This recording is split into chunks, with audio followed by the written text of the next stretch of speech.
Hezký den, vážení diváci a čtenáři Aktin.cz. U mikrofonu máme Štefana Havlíka. Jak vidíte, nejsme v Bratislavě, ale jsme v Brně. Štefan sem přijel pro focení před Chicago Pro. Štefane, ty máš v podstatě nějakých 10 dní před soutěží. Jak se teďka aktuálně cítíš? Zkus mě popsat trošku ty pocity před svou první profesionální soutěží. A cítim sa celkom dobre, fyzicky aj psychicky. Som unavený, ale to je prirodzené po tej 12-týždňovej diete, ktorú mám za sebou, že už začína ma toho dosť, ale zatiaľ to zvládam celkom dobre, takže sa to vyvíja tak, ako ja si predstavujem. Dúfam, že mi vyjde aj ten záver a nestratím se tam. Dá se mluvit o nějaký nervozitě, když přeci jen jsou to první profesionální závody, nebo to bereš úplně stejně jako ty klasický amatérský?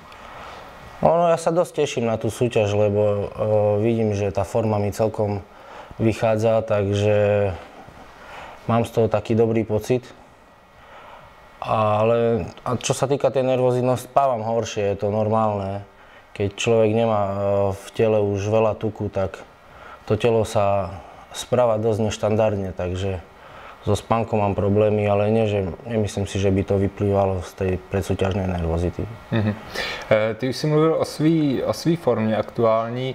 Zkus mě říct, v čem vidíš takový ten hlavní posun od svých, dejme tomu, amatérských působení na soutěžích? No to uvidíme až na pódiu, ako to celé vyjde, že či sa mi podarilo zlepšiť alebo nie. Ale zatiaľ to vyzerá tak, že budem mať viac svalov, ako väčšiu hmotu. Váha mi ukazuje okolo 104,5–105 kg teraz ráno, takže je to nejakých 5 kg navyše možno oproti tej poslednej súťažnej hmotnosti. Tak musí to byť vidno, 5 kg svalov je dosť.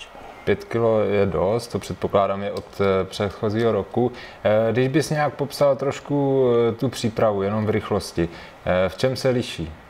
Ale vôbec v ničom. Ja som sa sústredil v tej objemovej príprave na naberanie svalov, ale to som robil vlastne aj doteraz.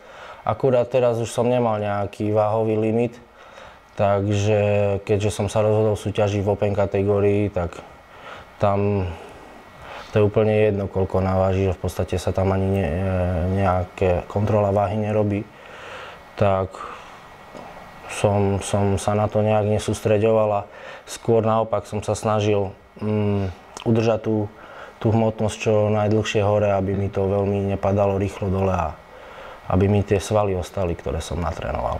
Super, takže uvidíme, jak to bude vypadat na soutěži. Zkusme přejít k ní. Ta je, jak jsem říkal, už za 9–10 dní. Odlítáš, pokud se nepletu, příští úterý.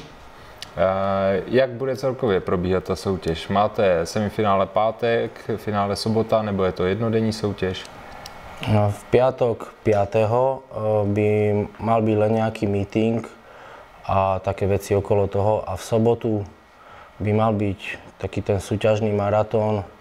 Myslím, že 4 alebo 5 profesionálnych kategórií plus 16 alebo 17 amatérských kategórií, takže to neviem si to predstaviť, ako to bude prebiehať. Podľa mňa to pôjde strašne rýchlo, pretože oni nebudú mať čas sa tým nejak tam zapodievať dlho. Tak to môže niekedy pomôcť aj ublížiť, uvidíme, že čo to spraví. Takže slušná porce kategorií. Už jsou nějaký, dejme tomu, startovky, víš o nějakých soupeřích, kteří se proti tobě postaví v Open? Dnes ráno mi Paťo Kamačaj poslal link na Muscular Development, zavesili na fore zoznam pretekárov. Paradoxne ma tam šupli do 212 libier kategórie, čo nemám šancu vojsť. Ale zmluvu mám na Open kategóriu, takže budem musieť im napísať, že asi tam majú chybu. A videl som tam celkom zaujímavé mená v tej Open kategórii. Je tam minuloročný víťaz tej súťaže Esau Biat, je tam Lionel Baeke, Ruli Winkler. Tak uvidíme, ako to tam bude s nimi. Uvidíme. Tohle je tvoje první soutěž, profesionální, nebo dejme tomu v tomhle roce. Kam ale by to mělo všechno jakoby se posunout? Chceš nebo plánuješ víc soutěží tenhle rok, případně Evers v Praze? Tento rok už neplánujem žiadnu ďalšiu súťaž a celé to moje ďalšie fungovanie bude závisieť od toho, ako mi to vyjde teraz. Nemyslím, čo sa týka výsledku, ale ako budem pri nich vyzerať, že či vôbec na to mám, alebo nemám, aby som tam s nimi bojoval, lebo bojovať s veternými mlynmi sa mi nechce, takže ak budem vidieť v tom, že to má hlavu aj petu, tak pôjdem ďalej, budem sa snažiť zlepšovať a ešte mám pred sebou pár rokov, si myslím. Skvěle. Já ti popřeju, poděkuju, popřeju co nejlepší výsledek a budeme se těšit na to, jak dopadneš na soutěži. Ďakujem pekne.